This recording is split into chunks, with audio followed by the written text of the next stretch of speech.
다 같이 자리에서 일어나셔서 신년 주일 예배를 드리겠습니다.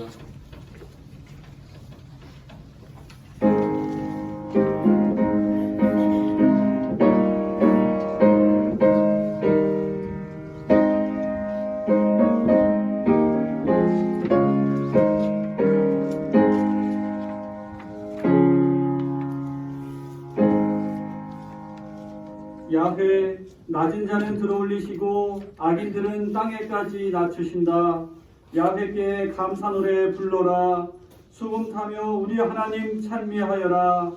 구름으로 하늘 덮어 땅에 비를 내리시고 이 산에도 풀, 저 산에도 풀, 사람 먹을 곡식 나게 하시며 들 짐승과 우러대는 까마귀 새끼에게 먹이를 마련하시는 분, 힘센 말을 기뻐하지 않으시고 힘 좋은 장정의 다리도 반기지 않으신다.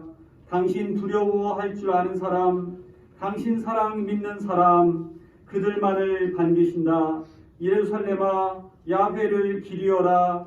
시온아, 너의 하나님을 찬양하여라. 아멘.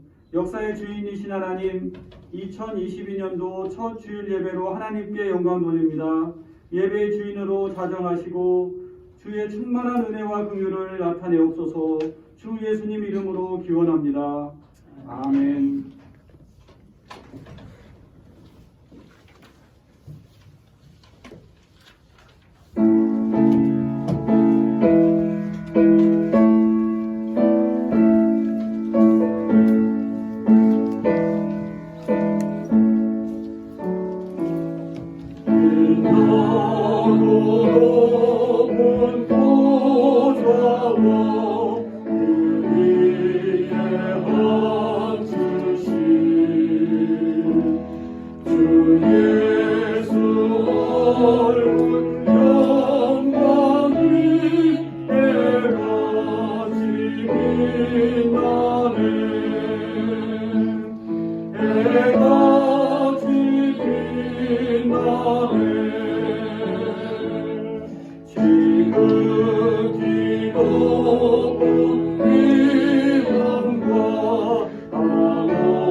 찬송하리로다. 하나님 곧 우리 주 예수 그리스도의 아버지께서 그리스도 안에서 하늘에 속한 모든 신령한 복을 우리에게 주시되 곧 창세전에 그리스도 안에서 우리를 택하사 우리로 그 사랑 안에서 그 앞에 거룩하고 흠이 없게 하시려고 그 기쁘신 뜻대로 우리를 예정하사 예수 그리스도로 말미암아 자기의 아들들이 되기를 하셨으니 이는 그가 사랑하시는 자 안에서 우리에게 거저 주시는 바 그의 은혜의 영광을 찬송하게 하려는 것이라. 우리는 그리스도 안에서 그의 은혜의 풍성함을 따라 그의 피로 말미암아 순영 죄를 받았느니라. 이는 그가 모든 지혜와 총명을 우리에게 넘치게 하사 그 뜻의 비밀을 우리에게 알리신 것이요 하늘에 있는 것이나 땅에 있는 것이 다 그리스도 안에서 통일되게 하려 하심이라. 모든 일을 그의 뜻의 결정대로 일하시는 이의 계획을 따라 우리가 예정을 입어 그 안에서 기업이 되었으니 이는 우리가 그리스도 안에서 전부터 말하던 그의 영광의 찬송이 되게 하려 하심이라. 아멘. 새해 첫 주일 예배 자리로 우리를 부르신 자비하신 하나님께 감사와 영광을 올립니다. 주님, 지난 어둠에 발목 잡히지 않도록 우리의 마음을 굳건하게 붙잡아 주십시오. 사방에 우겨쌈을 당해도 움츠러들지 않고 답답한 일을 당해도 절망하지 않게 해 주십시오. 어떤 어려움과 위협 속에서도 주님께서 우리의 곁을 떠난 적이 없으시니 우리 역시 꺾이지 않는 믿음으로 살게 해 주십시오. 주님께서 우리 공동체에게 새로운 시간을 선물해 주셨으니 완성의 순간까지 우리와 동행해 주십시오. 백성교회의 모든 지체가 예수 그리스도를 중심으로 결속의 끈이 더욱더 튼튼해지게 도와주십시오. 서로 길을 언덕이 되어 새해도 마음 든든하게 주님의 길을 걷게 해 주십시오. 사랑하고 사랑받으며 함께 아름답게 지어져가는 우리가 되게 해 주십시오. 예수님의 이름으로 기도드립니다. 아멘.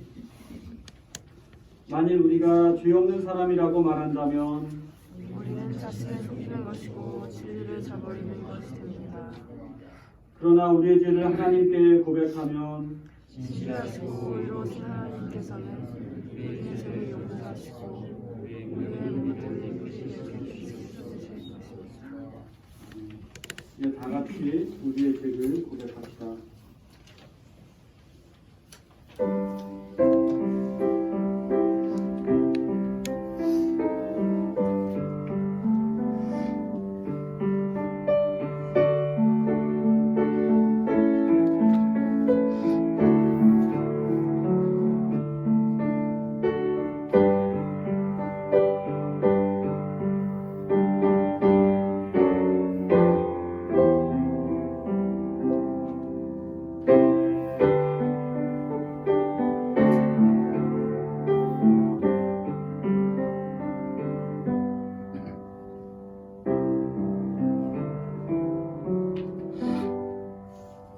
역사를 주관하시는 전능하신 하나님 아버지, 새해 첫 주일에 주님을 예배하게 하심을 감사드립니다.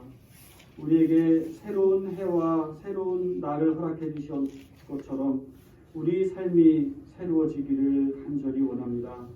성령의 소욕을 따라 살게 하옵소서. 육체의 소욕을 따르는 삶을 그만두게 하옵소서. 하나님의 영광을 추구하는 삶으로 우리를 인도하시고 육신의 정욕과 안목의 정욕, 이 생의 자랑으로 일궈내었던 지난날의 나쁜 버릇들은 다 버리게 하옵소서. 날마다 말씀을 따라 살며 찬송하며 즐거이 내게 주어진 길을 가게 하옵소서. 말씀을 따라 살되 이웃을 판단하지 아니하고 아는 것은 모두 다 이해할 수 있는 자비로운 주님의 마음을 품고 살게 하옵소서.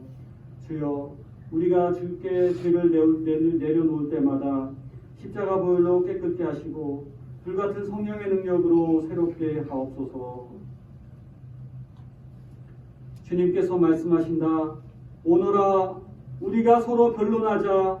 너희의 죄가 주홍빛 같다 하여도 눈과 같이 희어질 것이며 진홍빛과 같이 붉어도 양털과 같이 희어질 것이다. 아멘.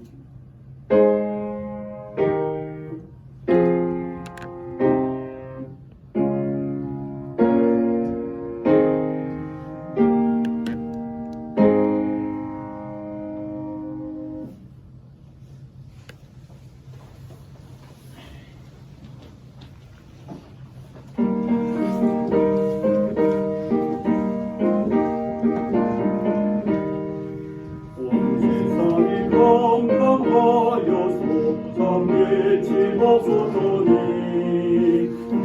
나는 영광 나타나 온 세상 빛이었네. 영광 영광의 주 영광 영광의 주 밝은 복인 내게 비추었네. 영광 영광의 주 영광 영광의 주 온 세상에 비춘 오직 주 예수님. 그 말씀을 믿는 사람은 그 마음이 시원하고 주 명령을 순행하는 자 그 길이 환하겠네. 영광 영광의 주 영광 영광의 주 밝은 복인 내게 비추었네. 영광 영광의 주 영광 영광의 주 이 세상에 빛은 오직 주 예수님.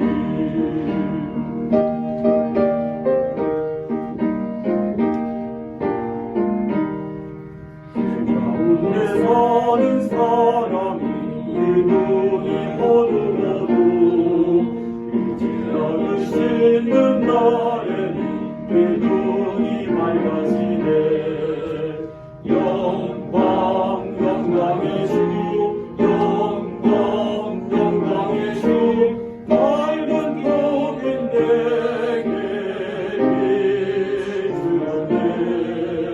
영광 영광의 주 영광 영광의 주 이 세상에 빛은 오직 주 예수님.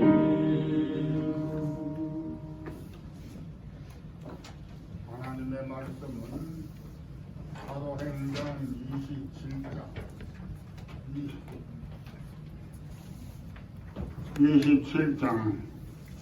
20절부터 27절까지입니다.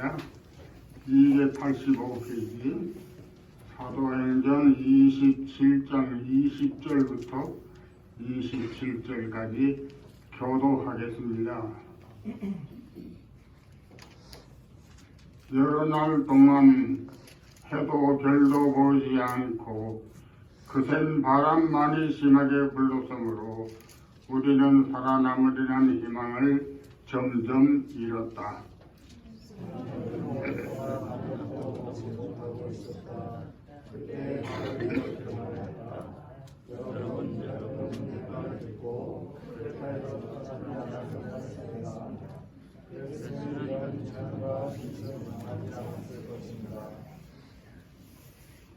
그러나 이제 나는 여러분에게 권합니다. 기운을 내십시오. 이 명언 이를 뿐 여러분 가운데 한 사람도 목숨을 잃지는 않을 것입니다.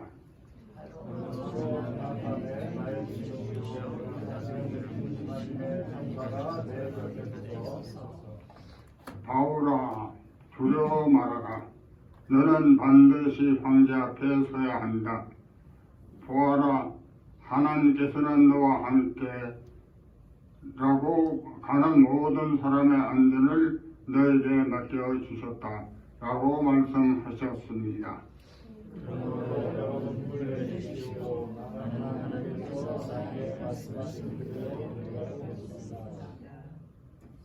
우리는 반드시 어떤 서울로 밀려가게 될 것입니다. 다 같이 열흘째 밤이 되었을 때에 우리는 아드리아 바다에 떠밀려 다녔다. 한밤중에 사람들은 어떤 육지에 가까이 이르고 있다고 짐작했다. 아멘.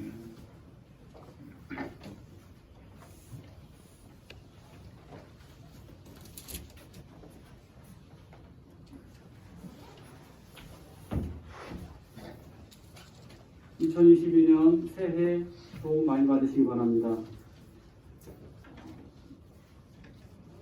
저만 인사하지 말고 서로 인사할까요? 예, 새해 복 많이 받으세요. 네, 새해 복 많이 받으세요. 네, 새해 복 많이 받으세요. 그러니까 성탄절 예배 드리고 주일 예배 드리고 송구영신 드리고 주일 예배 드리고 하니까 왜 이렇게 예배가 많지? 이렇게 좀 복잡해하신 분들도 아마 계실 겁니다만 어쨌든 연말을 신앙 안에서 이렇게 보낼 수 있음에 감사드립니다. 2022년 새해가 밝았지만 사실은 크게 달라진 것은 없죠. 새해 들어서 세금이 더 올라간다든가 그런 거 혹은 무슨 법규가 바뀐다든가 그래서 조심해야 될 사항 있죠. 그리고 어떤 그런 것이 사실 우리 개인적인 삶에는 크게 바뀐 것은 없습니다. 오히려 여전히 우리 삶에는 풍랑이 인생의 삶의 풍랑, 폭풍우들은 여전히 계속되고 있고 계속 올 것입니다. 이 인생의 풍랑이라는 것은요, 이렇게 말하자면은 자신이 자초한 풍랑이 있습니다. 자신이 자초한 위기가 있습니다. 그리고 다른 사람 때문에 생긴 그런 위기가 있습니다. 그리고 또 그것도 아니면 하나님이 일으키시는 그런 풍랑도 있습니다. 오늘 성경 말씀은 실제적으로 바다에서 풍랑을 만난 사람들의 이야기입니다. 하나님이 일으키시는 풍랑, 그것을 경험하면서 하나님의 어떤 새로운 역사를 이루어간 사람들의 이야기입니다. 풍랑에 휩쓸려서 죽을 고생을 했습니다. 배도 깨졌고요.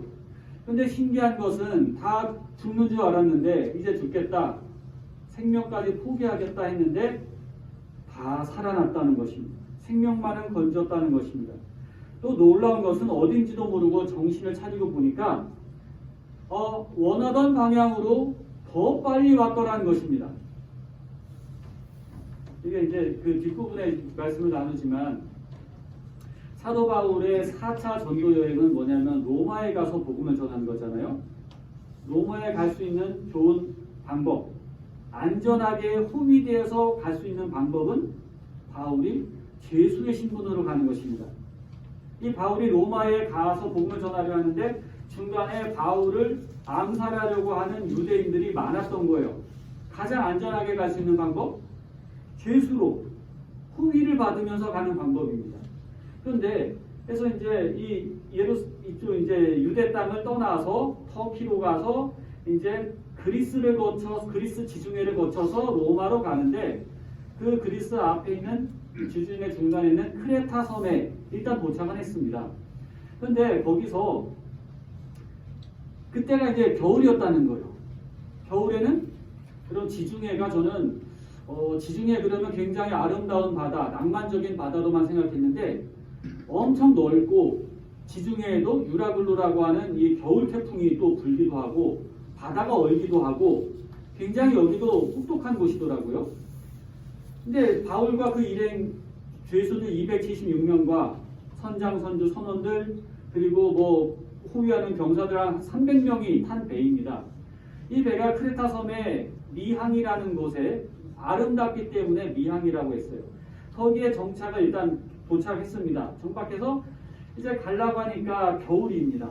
바울이 기도를 해요.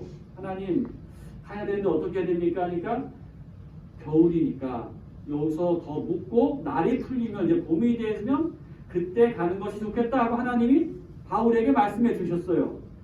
그리고 바울도 이 생각을 갖고 있었는데 선장과 선주 그리고 또 이 중요한 여기 이제 담당자 책임자들은 여기 말고요. 저기 베닉스라고 하는 곳에 가서 겨울을 묵고 가는 게 더 좋겠습니다. 이렇게 건의하는 겁니다.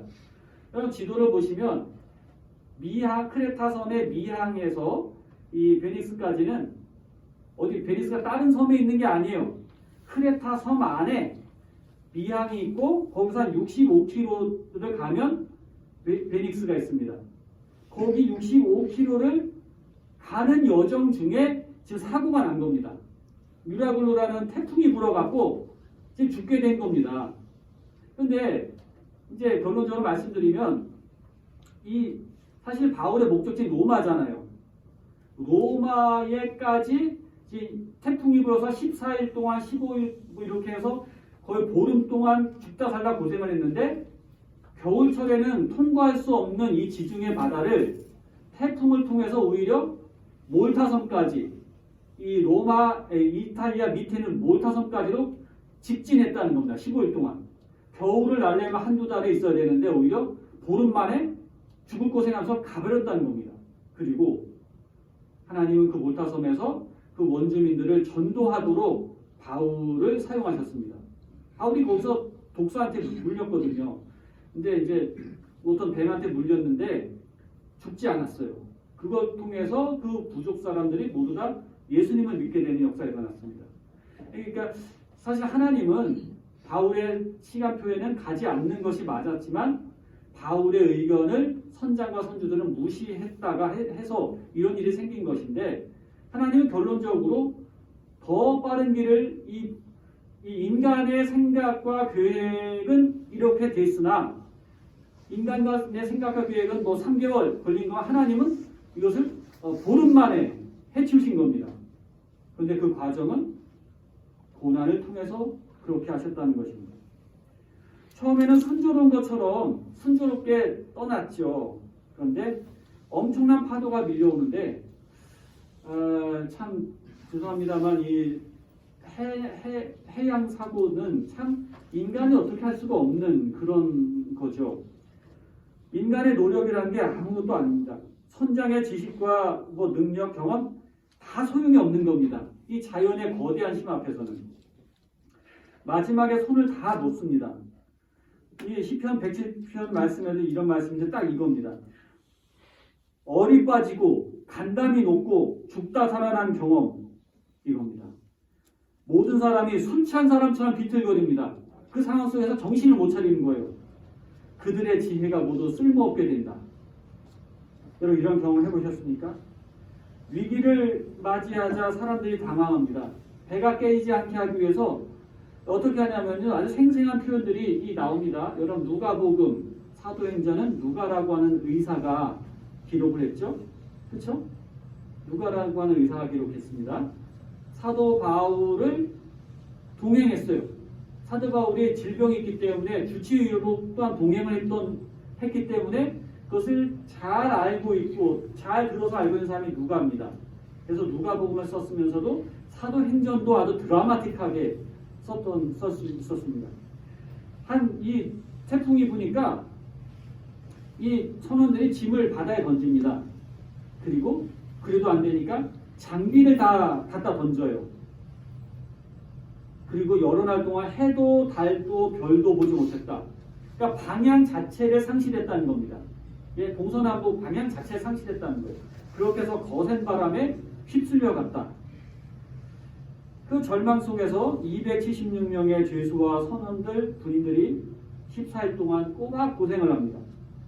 왜 이런 고생을 해야 되느냐?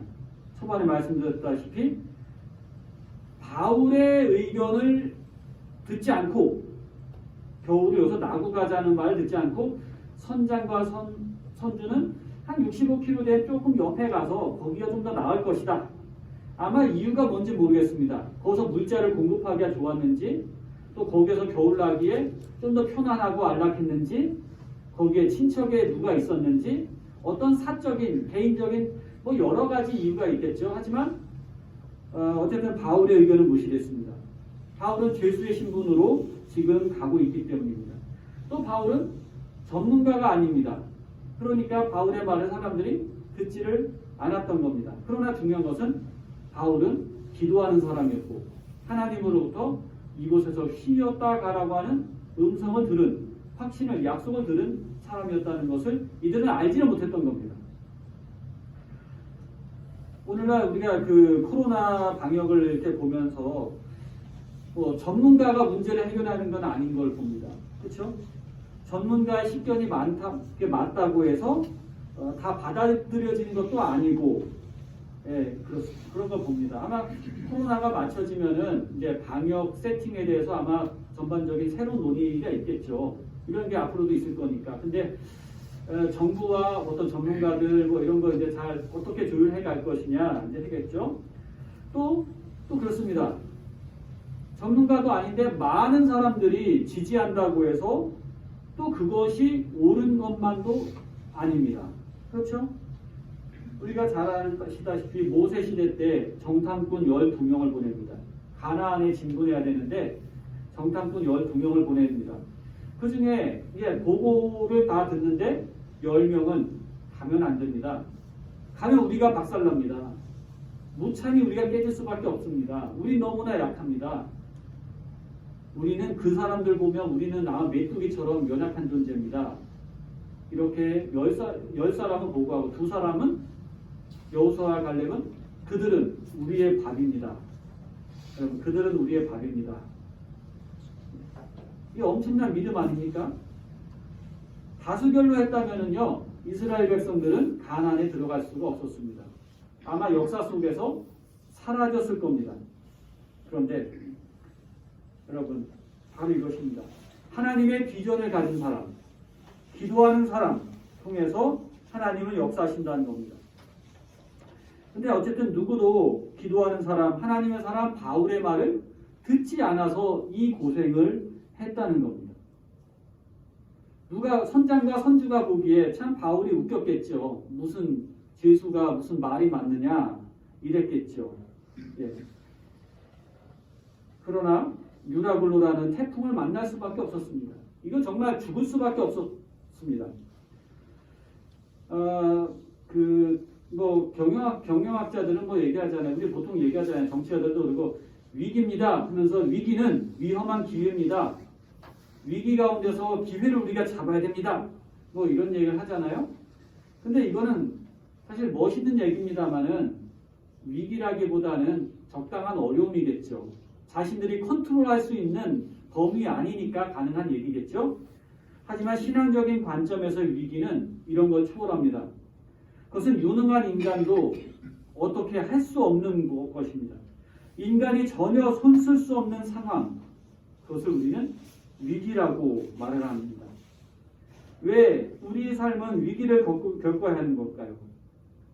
많은 이유가 있지만 신앙적인 대답은 이것입니다. 이런 일로 인해서 모처럼 인간은 하나님 앞에 부르짖게 된다는 것입니다. 기도하게 되는 겁니다. 근데 기도는 인간이 하지만 그것을 바꾸는 기회는 인간이 가진 게 아닙니다. 인간에게는 아무것도 손에 잡힌 게 없어요. 하나님이 역사하시는 기회로 인간은 내어드릴 뿐입니다. 인정할 뿐입니다. 하나님이 하세요 하고 입으로 인정할 뿐입니다. 손과 발로 할 수 있는 게 없어요.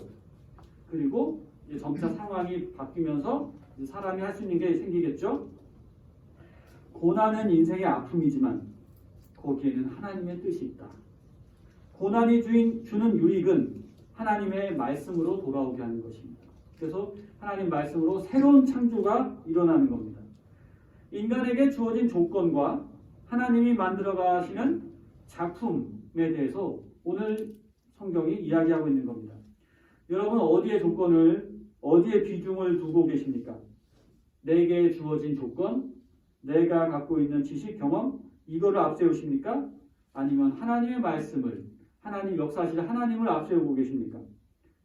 여러분, 이 큰 풍랑, 이 엄청난 위기 속에서 하나님은 말씀하십니다. 그리고 그 말씀을 전에는 듣지 못했어요.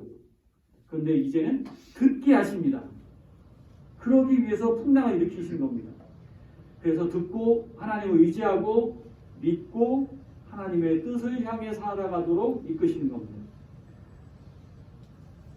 그곳에서 하나님의 지혜와 능력, 사랑을 계시해 주는 겁니다. 특별히 저는 지금도 여전한 코로나 위기 속에서 우리는 두려워하지 말라 하시는 하나님의 음성을 들어야 할 줄로 믿습니다. 어떤 사람이 꿈에 우물에 빠졌습니다. 꿈이지만 어쨌든 다행히 밧줄을 붙잡았습니다. 근데 밧줄을 붙잡고 보니까 이 줄 타고 올라갈 힘은 없어요. 근데 내려다 보니까 우물물은 아주 시퍼렇게 깊어 보여요. 저기 빠지면 꽃가닥 죽을 것 같아요. 위에서 소리가 들립니다. 밧줄을 놔라 이렇게 소리가 들립니다. 근데 밧줄을 놓으면 떨어져 죽을 것 같으니까 겁이 나서 그 꿈속에서도 안간힘을 쓰고 버티다가 할 수 없잖아요. 내가 버틸 수가 없잖아요. 그래서 에라 모르겠다 하고 밧줄을 딱 놨더니만 그래서 우물에 퐁 빠졌는데 우물 깊이가 30cm밖에 안 되더라는 겁니다.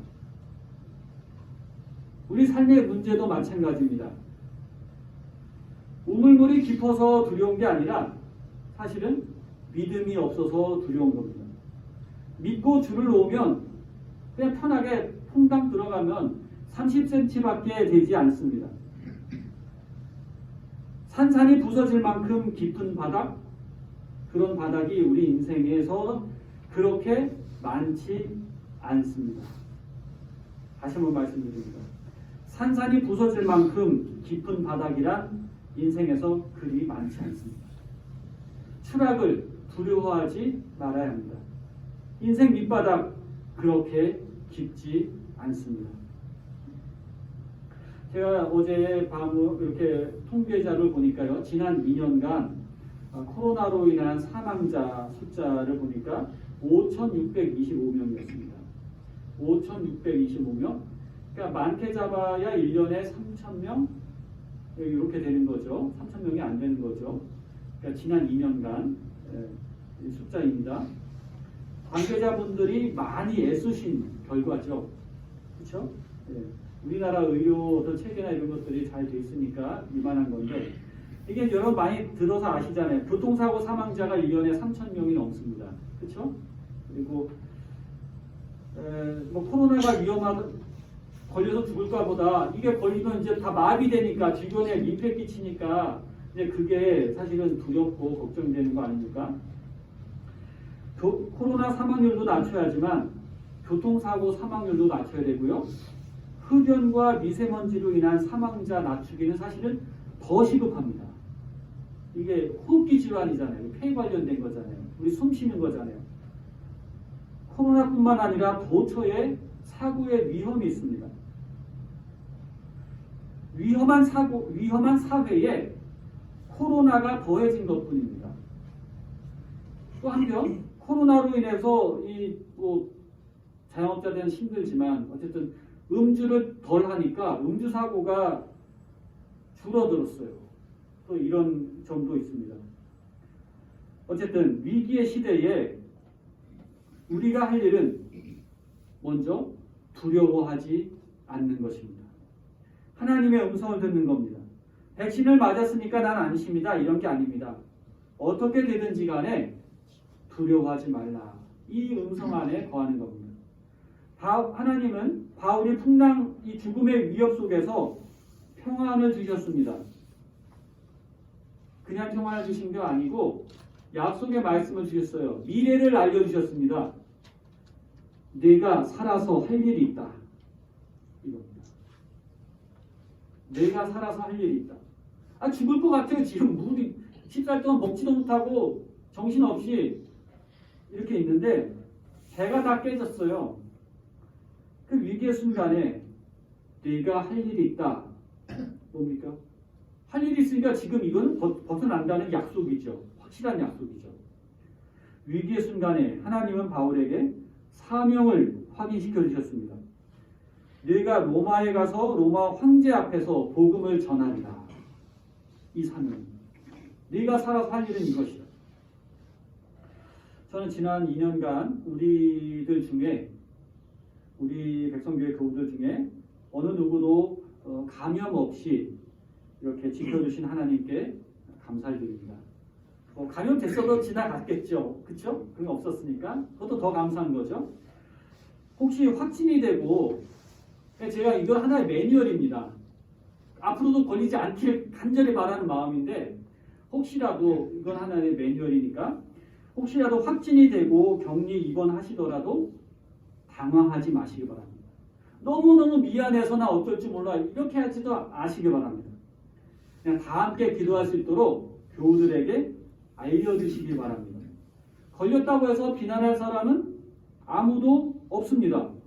속히 깨끗해지고 평안하게 이 시간을 잘 버티세요 하고 모두 다 기도해 주실 분들이죠. 그렇죠? 예. 그것뿐만이 아닙니다. 어떤 큰 질병을 앓거나 수술을 해야 되는 경우도 마찬가지입니다. 혹시 큰 진짜 어려움이 있으시면 이 말씀을 새기시기 바랍니다. 시편 118편 17절 말씀. 나는 죽지 않고 살아서 야훼께서 하신 일을 널리 선포하리라. 우리 같이 해보실까요? 나는 죽지 않고 살아서 야훼께서 하신 일을 널리 선포하리라. 나는 죽지 않고 살아서 야훼께서 하신 일을 널리 선포하리라. 하나님께서 바울에게 말씀하셨습니다. 바울아, 내가 지금 바다에서 풍랑을 만나 고생하지만 너에게는 할 일이 있다. 너만이 할 수 있는 일이 있다. 네가 해야 된다. 이 일을. 내가 앞으로 해야 할 사명은 내가 만난 풍랑보다 더 큰 것이다. 여러분, 바울은 지금 보름에 이 풍랑을 만났지만 바울이 로마에 가서 복음을 전함으로 인해서 전 세계가 새로운 변화의 바람을 맞이하게 된 거죠. 그렇죠? 그 바울이 만난 풍랑보다 더 큰 사명을 가졌던 것입니다. 그리고 바울은 자신이 맡겨진 대로 최선을 다해서 복음을 전했지, 자기가 전하고 개척한 교회가 커지고 세계에 복음이 전파되고, 바울이 썼던 이 성경이잖아요. 신약 성경 절반인데 바울의 편지거든요. 이 편지가 성경으로 지금 기독교 2000년간 경전으로 읽혀질 것은 본인 스스로도 생각을 못했을 거거든요. 하나님이 바울이 알지 못하지만 그에게 받은 사명은 더 큰 것이었습니다. 하나님은 바울에 대한 비전을 바울이 지금 경험하고 있는 고난보다 크게 보셨습니다. 영국의 영성가 중에 줄리안이라고 있습니다. 1342년도 12월에 태어났습니다. 그러니까 우리 시대로 하면 고려시대 말기, 우리나라 고려시대 말기, 이렇게 조선이 시작되려고 하는 그 시점인데, 그 시점이 아마 인류 역사상 가장 나쁜 시대였다고 합니다. 보세요. 십자군 전쟁 때문에 민생이 파탄됐던 시절입니다. 그리고 흑사병으로 유럽 인구의 3분의 1이 줄었던 때고, 그리고 영국과 프랑스 간의 100년 전쟁이 계속됐던 때입니다. 또 교황은 문제가 있어서 아비뇽에 유수당했던 때입니다. 어쨌든 그런 전체적으로 큰 위기의 때에, 그렇죠? 민생 파탄에 흑사병, 전염병에, 전쟁에, 또 신앙도 그렇고 문제가 많았죠. 정신적으로도 그렇고. 그런 위기의 시대에 줄리안이 하나님께 기도했습니다. 하나님, 우리에게 너무 많은 고통과 고난이 있습니다. 우리를 도와주세요. 줄리안이 10수년을 이렇게 기도했습니다. 그런데 기도하는데 어느 날 주님이 나타나셨습니다. 그리고 줄리안에게 물으셨습니다. 너는 나 하나로 만족하느냐? 도와달라 그랬는데 하나님은 이걸 물으셨어요. 너는 나 하나로 만족하느냐? 우리가 이 질문을 굉장히 이 질문을 실험을 해야 돼요. 이 질문을 답을 하고 넘어가야 돼요.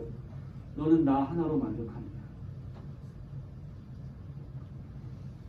예, 주님 한 분만으로 만족합니다. 이렇게 고백을 했더니 주님께서 말씀하셨습니다. 딱 3문장을 반복해서 말씀하셨습니다. 모든 것은 잘 될 것이다. 모든 것은 잘 될 것이다. 모든 종류의 것은 다 잘 될 것이다. 그 어려운 시대에도 주님께서 다 잘 될 것이다. 이렇게 말씀하셨다면 잘 안 될 시대가 어디 있겠습니까? 2022년 새해를 맞이하신 우리 백성교회 교우 여러분, 두려워하지 마십시오. 여러분과 우리 민족은 할 일이 있습니다. 안심하십시오. 대통령이 잘하건 못하건 여러분 걱정하지 마십시오. 다 잘 되리라. 예? 다 잘 되리라. 좀 안심하시기 바랍니다. 그것이 있어야 되는 과정이니까 지금 겪고 있는 겁니다. 그 골드만삭스에서 그게 이제 10년 전일 겁니다. 10년 전 이런 보고서, 여러분 잘 아시잖아요. 골드만삭스 보고서. 2050년도에 대한민국의 세계 2위의 국가가 될 것이라고. 여러분 그게 2050년, 30년 뒤에 그렇게 될 것이라고 40년 전에 예언 어떻든 10년 전 예건데, 그럼 어떻게 생각하세요? 과연 그게 될 것 같아요? 중국과 일본 사이에 끼어 있고 뭐 여러 가지 분단되어 있고 가장 문제가 많은 나라가 어떻게 보면 한국이잖아요. 꼼짝달짝 못 하는 나라가. 여러분 골드만삭스가 장난으로 그렇게 보고서를 썼을까요? 그리고 그 보고서를 내면 시기 질투한 나라는 없을까요? 불가능한 얘기가 아닙니다. 그럼 대한민국을 주목해 보시기 바랍니다. 지금 우리가 겪고 있는 과정, 하나님이 우리를 연단하시고 이것이 우리에게 필요하니까 지금 이렇게 아직도 지지고 볶고 하잖아요. 우리나라 사람 아직도 지지고 볶고 대단하잖아요. 예? 얼마나 열성이 많은 나라입니까? 우리와 우리 민족을 통해 하나님은 할 일이 있습니다. 안심하십시오. 아마 2050년도가 되면 그 사례를 여러분 독일에서 보십시오. 2차 대전 이후에 해방된 나라들 다 쪼개져서 해방됐습니다. 근데 통일된 나라가 독일이거든요.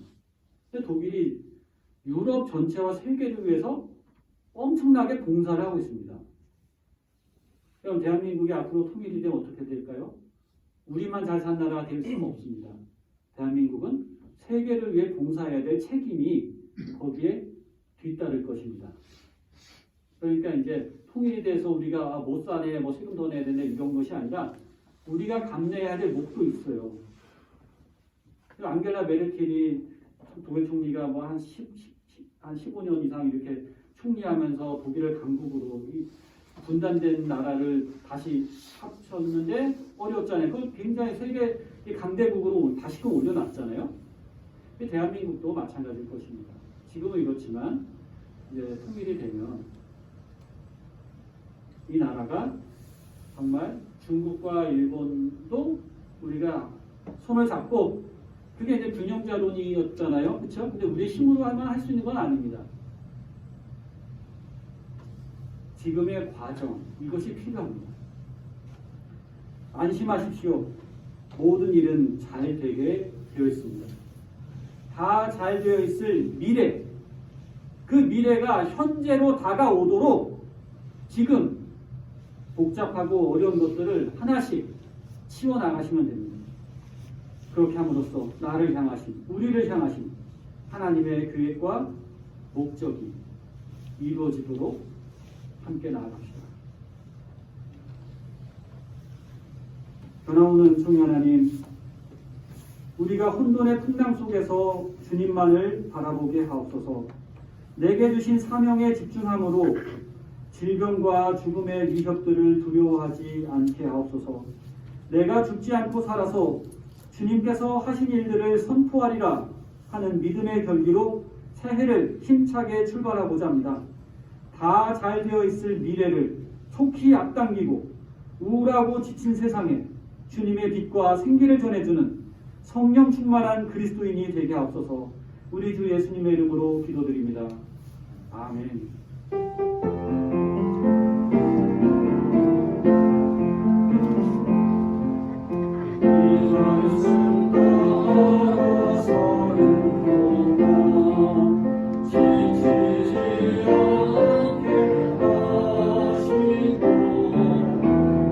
말씀 따라 사는 것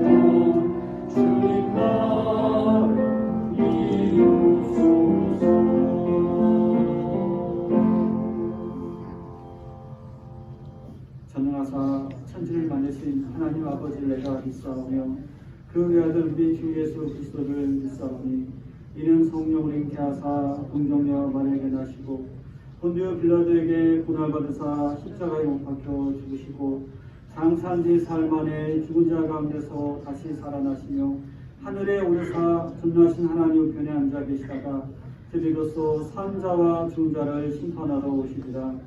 성령을 믿사오며 거룩한 공회와 성도와 서로 교통한 것과 죄를 사여 주시는 것과 몸이 다시 산 것과 영원히 산 것을 믿사옵나이다.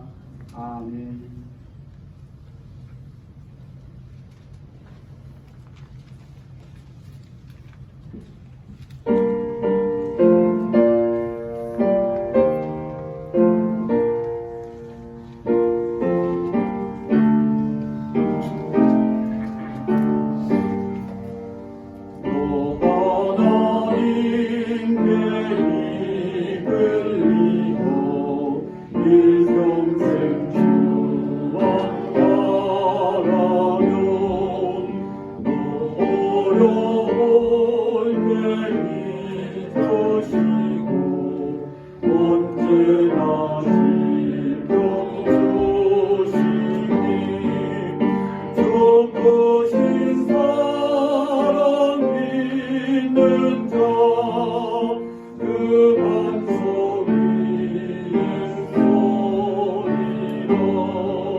새해에도 하늘에 속한 신령한 모든 복을 주실 하나님 아버지, 모든 그 은혜와 사랑에 감사드립니다.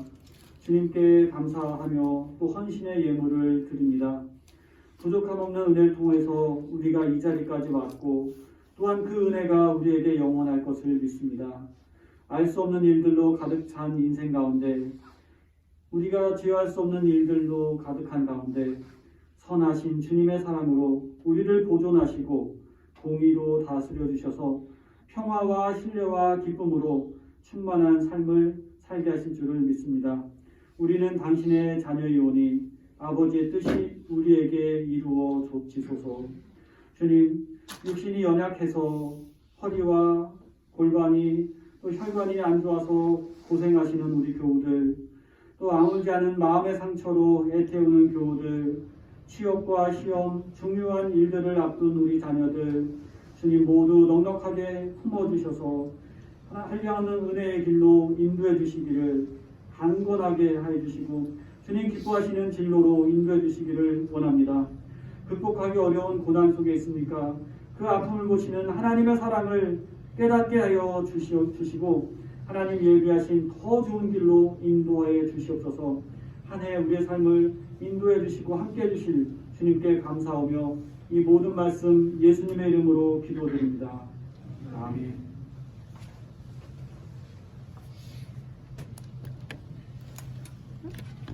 네, 교회 소식 전합니다. 예배 함께 하신 여러분 환영합니다. 2022년 새해가 밝았습니다. 우리 교우들 가정에 주님의 은총이 더욱 많기를 기원합니다. 또한 마스크를 벗고 또 자유로운 모임이 가능한 날이 속히 오기를 간절히 기원합니다. 네, 새해부터는 성경 봉독을 라이브로 하겠습니다. 그리고 우리가 이제 코로나 때문에 이게 줄이다 보니까 성경 봉독, 기도 이런 거 다 안 했잖아요. 이제 성경 봉독하고 이제 기도도 차차히 나누겠습니다. 기도금 영수증이 필요하신 분은 이동 집사님께 신청해 주시기를 바랍니다. 다 같이 일어나셔서 인사 나누겠습니다. 또 인사하죠. 예, 새해 복 많이 받으세요. 네, 오늘 인사 새해 복 많이 받으세요. 새해 복 많이 받으세요. 교회 여러분, 복음 안에서 참 자연으로 사십시오. 주님께서 이 어두운 세상에 생명의 빛을 비추십니다. 절망의 자리에서 일어나 하늘을 향해 얼굴을 드십시오. 주님께서 이루실 큰 일을 암망하며 새 희망의 땅으로 발걸음을 옮기십시오. 영원에 잇대어 살아가는 존재가 되십시오. 아멘. 주님 내 삶이 밝아지고 아래는 바깥과 다시를 안쓰셨던 지난날의 모습을 반성합니다. 주님께서 우리를 살리고 세우고 계시는 믿습니다. 성숙의 자리로 우리를 이끄시는 주님의 음성을 따라 새해에도 힘찬 발걸음을 내리겠습니다. 주님께서 동행하게 해주십시오.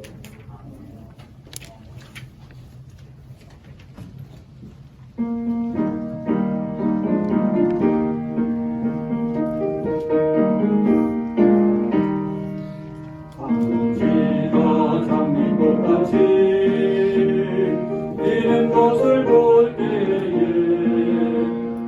하늘의 노래 부르며 거룩한 길 가니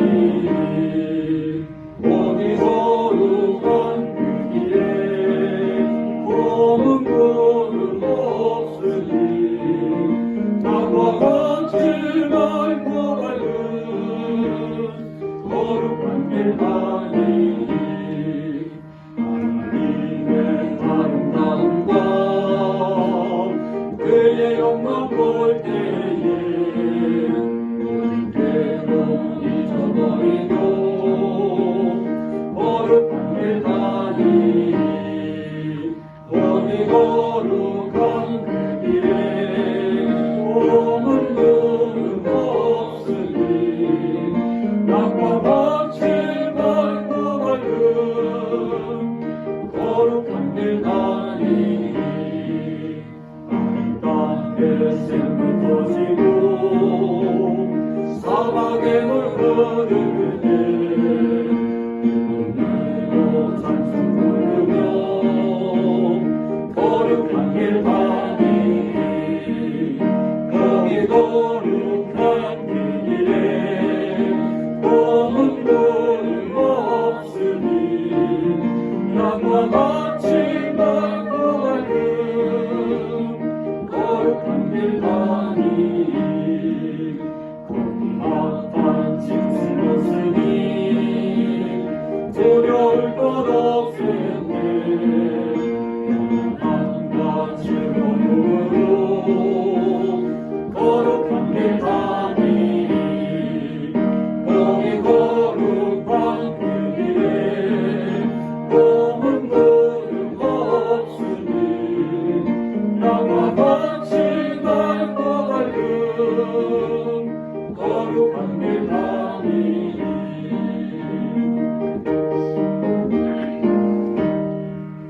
거기 죄인 전혀 없으니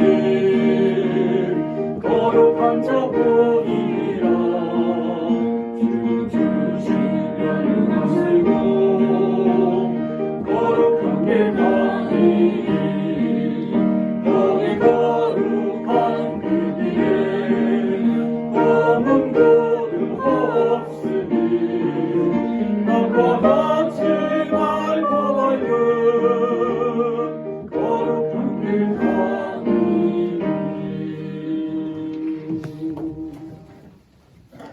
생명의 빛으로 이 세상에 오신 예수 그리스도의 은혜와 영원한 오늘을 살게 하시며 영원한 나라를 우리에게 주시는 하나님 아버지의 사랑하심과 우리 신앙의 경주를 도우시며 교회를 하나 되게 하시는 성령님의 교통하심이 2022년 새해 새로운 시간을 맞는 우리 모두에게 그리고 우리가 살아가는 이 시대와 우리 역사 위에 언제나 함께 하시기를 축원하옵나이다. 아멘.